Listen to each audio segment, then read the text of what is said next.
ఈరోజు అంబాభవానీ దేవాలయమునందు సంకటహార చవితి శుభ సందర్భంగా కార్తీక శుద్ధ చవితి కాబట్టి మన అంబాభవానీ దేవాలయంలో అంగరంగ వైభవంగా మహాగణపతికి సంకటహార చవితి పూజా కార్యక్రమం చేయడం జరిగినది. ఈ పూజ చేసుకోవడం వలన కుటుంబంలో ఉన్నటువంటి కష్ట రోగ బాధ దరిద్ర రగడలన్నీ బాగా శుచిగా శుభ్రంగా పోవును.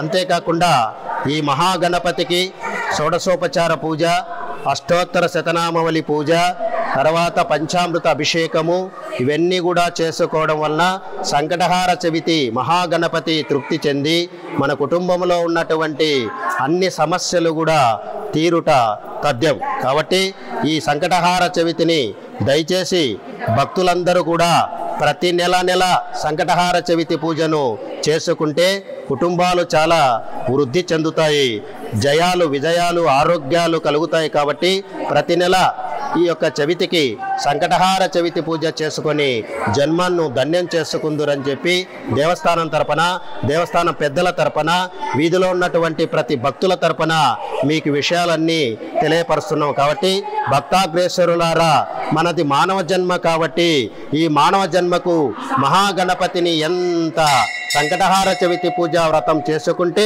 ఈ మన జన్మ ధన్యమవుతుంది. మనం అనేకమైనటువంటి సంసారంలో విజయములను, జయములను, ఆరోగ్యములను, సుఖ సంసారాలను ప్రసాదం చేసుకొనడం గణపతి యొక్క కరుణాకటాక్ష కలగడం తథ్యం. కాబట్టి దయచేసి అందరూ కూడా ప్రతి నెల ఈ సంకటహార చవితి అంబాభవానీ దేవాలయం నందు అంగరంగ వైభవంగా అద్భుతంగా శాస్త్రోక్తంగా ఒక పద్ధతిగా జరుగును. కాబట్టి తప్పకుండా భక్తాగ్రేసరులందరూ కూడా విచ్చేసి ఈ స్వామివారి సంకటహార చవితిని పూజను చూసి జన్మను ధన్యం చేసుకొని తీర్థ ప్రసాదం తీసుకుందరని చెప్పి మరీ వేడుకొనుచు నేను తెలియచేస్తున్నాను.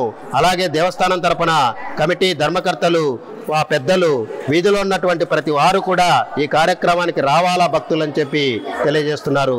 ఓం నమో మహావిఘ్నేశ్వర స్వామినే నమః.